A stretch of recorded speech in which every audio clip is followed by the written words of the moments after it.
woman answers her doorbell. As soon as she opens the door, someone stabs her, killing her instantly. The killer goes on to murder 3 more women in the building. He then arranges their bodies to look as though they are sitting together, having tea. After this, the killer cuts the building's gas pipeline and places a letter in the microwave before turning it on. This causes a massive explosion, and soon the fire spreads throughout the building. At this moment, Lee and his parents are on their way to buy the puppy. Due to the fire, the power in the building goes out, causing the elevator they are in to get stuck. Lee's father struggles to open the elevator doors, and with great effort, manages to pry them open slightly. He pleads with the people outside to take Lee to safety. Just then, another man arrives to help open the doors further. Lee's father hands him over to this man, but as the fire spreads, the elevator cables burn through, causing the elevator to crash, killing Lee's parents instantly.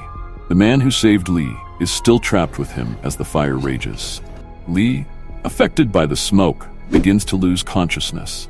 The man breaks a window and jumps out of the building with Lee in his arms. They land on a car below, both bleeding and injured, but they survive. The man who saved Lee is named Song. The scene then shifts to 11 years after the tragedy. Lee, now a high school student, is seen in a morgue. As he touches a locker, he gets a vision as if someone is putting a body into a bag inside the locker. Every time he touches a different locker, he sees different things. Outside the morgue, 2 women are talking. One is Jisu, a police investigator, and the other is Suin, a forensic psychologist. Jisu explains to Suin that Lee possesses a special ability called psychometry. Because of this ability, whenever Lee touches an object or person, he can see glimpses of their past. Jisu tells Suin that with Lee's ability, they can solve many criminal cases. Meanwhile, the man who saved Lee, Song, is now a special unit investigator. He is investigating a fire that broke out at a hospital a few days ago. Jisu asks Lee to touch the bodies of those who died in the hospital fire to see what he can uncover. When Lee touches one of the bodies, he sees the number room 701. Upon touching another, he sees a woman in a white shirt surrounded by fire and smoke. At that moment, Song arrives, Jisu and Suin sneaking Lee into a restricted area. When the girls leave, Song checks the morgue, only to find Lee hiding in one of the freezers. Annoyed, Song scolds him for sneaking in, but Lee, considering Song like a big brother, brushes it off. Lee insists that he wants to use his psychometric abilities to assist in the investigation. Later, Song interrogates a witness about the hospital fire. The witness, an insurance agent, reveals that he was at the hospital that evening for a health insurance matter. While there, he saw a woman stab a patient in the stomach, and soon after, the ward caught fire. The agent reported it to the hospital staff, leading to an immediate evacuation. The woman responsible for the fire was named Song. She was known for being extremely short-tempered. After the fire, Song took her own life, leading the special investigation team to consider the case closed. But Jisu objects, arguing that the fire might be connected to a similar incident that happened 11 years ago. However, her father, who is the police chief, dismisses her concerns, seeing them as a challenge to his authority. He had been the lead investigator on the earlier case, and his team had believed they caught the culprit back then, closing the case. Meanwhile, we're introduced to a girl named Jay, who enters a public changing room while wearing a mask. As she's getting ready, she notices someone peeking in, a boy with a red cap and a hoodie. She quickly steps outside, but the boy is gone. Coincidentally, Lee, also wearing a red cap and hoodie, is on a call with a friend nearby. Jokingly, Lee mentions that during an investigation with his brother, he accidentally saw someone's underwear. As he speaks, another boy bumps into him and runs off. When their hands briefly touch, Lee has a vision of the boy spying on Jay through the hole in the changing room. Moments later, Jay finds Lee and, mistakenly assuming he's the peeping Tom, begins recording him on her phone. She angrily confronts him, demanding, "Aren't you ashamed of watching girls while they're changing?" Lee, confused, tries to explain, but Jay shows him the video where he's heard joking about underwear. As Lee tries to clarify, Jay, infuriated, lifts her leg to kick him. Lee instinctively grabs her leg, triggering another vision, this time of Jay's past, where she was bullied by classmates at school. Jay accuses Lee of inappropriate behavior and has him arrested. But this isn't Lee's first run-in with the police. He has a history of getting into fights with boys at school, so the officers know him well. Later that day, Jisu arrives to bail him out, chastising him. "I didn't help you develop your psychometric powers so you could get into more trouble. You're supposed to help solve crimes, not cause them." Things get worse for Lee when his teacher finds CCTV footage of him climbing over the school wall on a Sunday. Despite being an average student, Lee scored incredibly high on a test the following day, which makes the teacher suspect he might have broken into the staff room to steal the exam answers. The next day, when Lee arrives at school, he bumps into Jay, who has transferred there. Their awkward interaction is interrupted by the math teacher, who drags Lee to the staff room. The teacher shows him the CCTV footage and accuses him, "Did you break in to steal the exam paper?" Lee calmly responds, "No, I always climb the wall to get into school. I just forgot it was Sunday that day." The teacher begins hitting him, but fortunately, the PE teacher steps in and sends Lee away. Worried about being expelled, Lee heads to the school roof, contemplating who could have stolen the question paper. Meanwhile, in the classroom, Jay is introduced as a new student. During break, a group of girls taunts her, asking why she switched schools mid-year. Jay, remaining silent, walks away, recalling painful memories of being bullied in her previous school. Overwhelmed, she escapes to the rooftop to calm down. Elsewhere on the rooftop, Lee is lost in thought. There, reading an article about the tragic fire 11 years ago that killed his parents. The article mentions that the man responsible for the fire had also helped Lee's father open the elevator. The police had arrested the man and sentenced him to prison, placing him in cell 3145. Meanwhile, Song and his team are discussing the hospital fire. Jisu suggests that the woman Lee saw in his vision, a woman wearing a white shirt and ring, might have been a nurse at the hospital. She urges Song to investigate further. In a flashback, Lee recalls that after the fire 11 years ago, the police returned some of his belongings, including a teddy bear his mother had given him. Holding the bear, Lee begins to cry. Suddenly, a girl runs past him, losing a shoe in the process.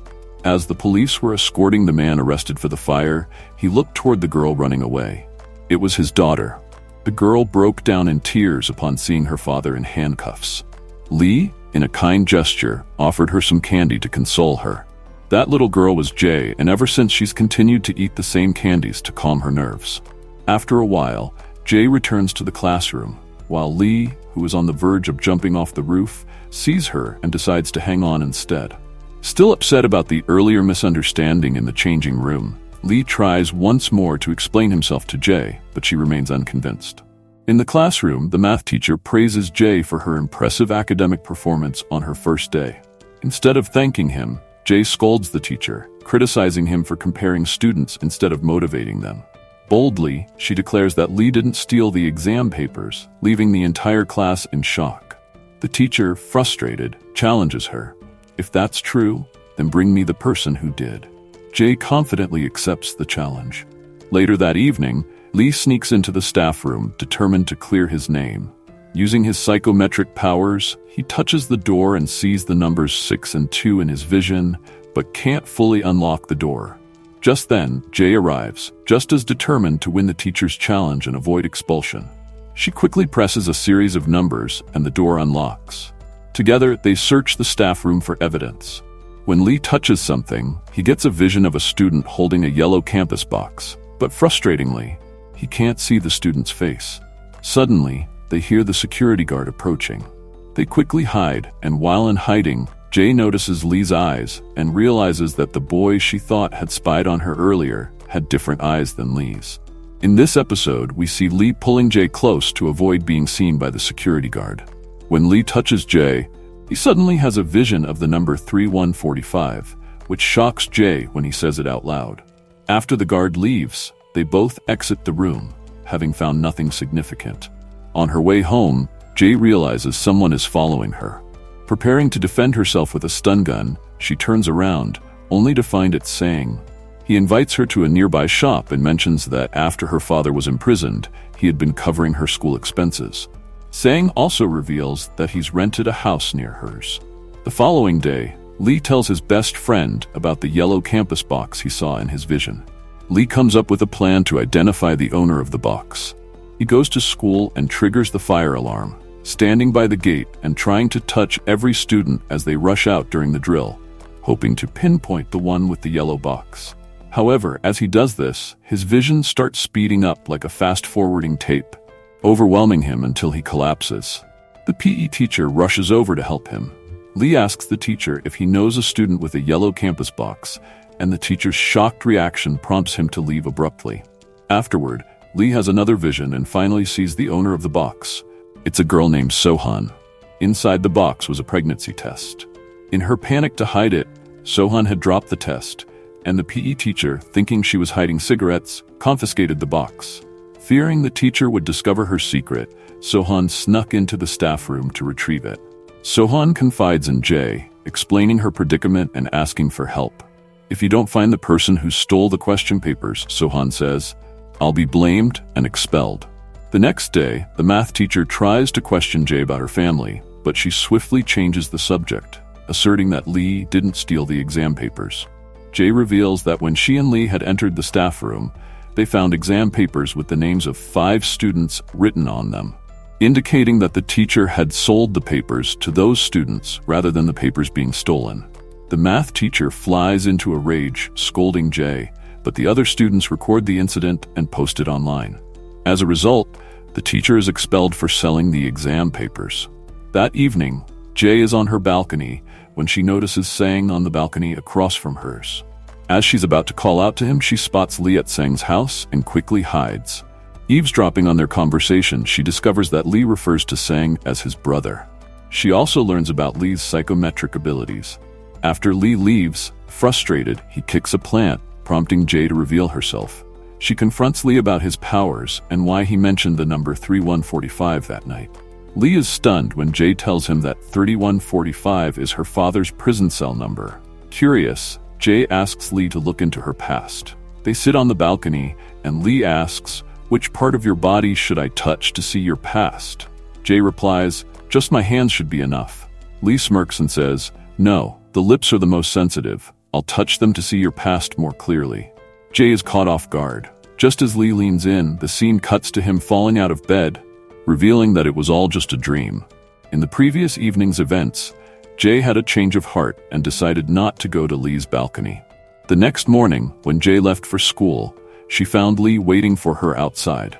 She told him to drop the subject about her father and not to tell anyone. She didn't want rumors spreading among the students. Meanwhile, Jisu and Sang continued their search for the woman in the white shirt and ring. They tracked down a nurse from the hospital, but she wasn't home, and they had little information to go on. This nurse had kept mostly to herself, rarely speaking with the other staff. Jisu grew concerned that with no solid evidence, the case might be closed prematurely. At school, 2 wealthy girls approached Jay, offering her a spot in their group under the assumption that she was the daughter of a government official. Jay quickly turned them down, which angered them. Just then, Lee arrived, causing the girls to leave. Although Jay didn't say anything, she gave Lee a look of gratitude, as if she felt indebted to him. Meanwhile, Sang, knowing how determined Jisu was to solve the hospital fire case, called the insurance agent who witnessed the event to interrogate him further. On his way to the investigation office, the insurance agent spotted a man dressed in black on the street. Shortly after, the agent's car tire blew out. When he got out to check, the man in black approached him with a hammer in hand. Meanwhile, after school, Lee's best friend, Dae Bang, gave him a ride home. From the car, Lee spotted Jay walking along the street, unaware that the man in black was following her. It turns out that the man was none other than the math teacher, seeking revenge on Jay. He pulled out a bottle of acid and was about to attack her when Lee intervened, grabbing his arm and pinning him down. Jay stepped in, calming the situation before the police arrived and arrested the math teacher. Jisu was there too, and Jay introduced Lee as her classmate and neighbor. Afterward, Lee went inside the supermarket, bought his favorite candy, and gave one to Jay. Just like he did when they were kids, though neither of them realized this connection yet. Later that evening, Jisu and Sang visited the supermarket to meet Jay. When Jisu recounted the math teacher's attack, Sang grew concerned for Jay's safety. Jisu then assigned Lee to be Jay's bodyguard. Though hesitant at first, Lee eventually agreed after some persuasion. Sang dropped Jay off at her house before rushing to the scene of a murder. The insurance agent had been killed. The body was found bound in chains, a clear indication that this was no random act. Sang realized that someone was deliberately targeting people connected to the case. The next morning, Jae found Lee waiting for her again, this time with a smile. They laughed and walked to school together. During break, they went to the school rooftop, where Jae finally opened up about her feelings. She explained how she had to constantly change schools to keep her classmates from discovering the truth about her father. Lee, in turn, shared his own story. He was an orphan, and losing his parents had left him filled with anger, leading to fights with others. He also mentioned that he lived with Sang, but strangely, whenever something happened to Sang, his psychometric powers couldn't reveal anything about Sang's past. He couldn't understand why. The next day, Jae eagerly left for school, expecting to see Lee waiting for her outside. However, Lee didn't show up, so Jae went alone. It turns out Lee had overslept. When he finally arrived at school, he noticed graffiti on the school wall. Jae is the daughter of a murderer. Without hesitation, Lee grabbed a spray can and covered it up. The moment he touched the wall, he had a vision of the math teacher. Later, Lee headed to Jae's supermarket, only to find she wasn't there. Determined, he went to her rented house and came across a childhood photo of her. In that moment, he realized Jae was the same girl he'd once given candy to as a child. When he touched the door handle of her house, he had another vision. Jae, thinking about how much she wanted to thank him and hoping to see him again someday. It was the math teacher who had spread the rumor about Jae's father being a criminal, which caused Jae to stop attending school and leave town. Fast forward 2 years, Lee had graduated and was sitting in his sports car when he spotted a girl at a traffic light who reminded him of Jae. However, it wasn't her. In the next scene, we see that Lee is now training to become a police officer. During the entrance exam, he tried to cheat by touching the boy in front of him, hoping to see the answers through his psychometric abilities. But before he could, a familiar voice called his name. It was Jae, now a police officer herself. She was supervising the exam that day. Meanwhile, Jisu met her best friend, Sun-si, at a cafe. She revealed that she and Sang had met with Jisu's father, the police chief, to convince him not to close the investigation into a recent hospital fire. They suspected it was linked to a fire that happened 13 years ago. However, the chief told them it was pointless to pursue the case since both the arsonist and a key witness had died. Despite this, Jisu and Sang were determined to keep investigating, and the chief challenged them to gather solid evidence. Later that evening, Sang took Lee to a new apartment, his latest home, which he proudly bought. Lee realized he had previously given Jae the address of his old house. The next day, Lee visited the police station where Jae worked, only to find out she'd been transferred. Even though Jae was a police officer, she was given mostly small, routine tasks, like patrolling quiet areas and helping with community issues. These tasks made it hard for her to get promoted. Eventually, with Jisu's help, Lee tracked down Jae. She admitted the real reason for her transfer. She didn't want her colleagues finding out about her father's past. Suddenly, a woman arrived at the station, desperate for help to find her missing child. While searching, Lee saw a toy floating in the river. When he touched it, he had a vision of a suitcase with a girl's hair inside. Fearing the worst, they assumed the child had been kidnapped and murdered. But moments later, the woman appeared with her child, who was perfectly fine. Jae teased Lee, saying, "Your psychometric powers are useless." It was then that Lee realized the vision wasn't from the toy, but from touching the river water. They continued searching and eventually found the suitcase. The police were called, and Jisu took charge of the case. She mentioned that 5 months ago, another body had been found in the same river. The suitcase was sent to the forensic department, where they discovered the body of a woman inside. As the investigation unfolded, Lee and Jae sat by the river, talking and reflecting on everything that had happened. Jae suspects that the same person is responsible for both murders, since both victims were found in suitcases. After discussing the case with his team, Sang notices a man dressed in black standing near his car, triggering memories of his childhood when he was chained and imprisoned. However, by the time Sang reaches his car, the man has vanished. Later, Sang arrives at the area near Jae's police station, where Jae and Lee are walking together. The mysterious man in black is secretly watching them. During their conversation, Lee learns that Sang has been quietly paying for Jae's school expenses. As Lee and Sang head home, Sang notices that Lee presses the elevator button with his elbow instead of his fingers. Sang advises him that in order to improve his psychometric abilities, he needs to get used to touching things directly with his hands. When they reach home, Sang asks Lee to try guessing the password by touching the door. Lee easily unlocks it. The password is his birthday. However, this makes Lee sad as it reminds him of the day his parents died.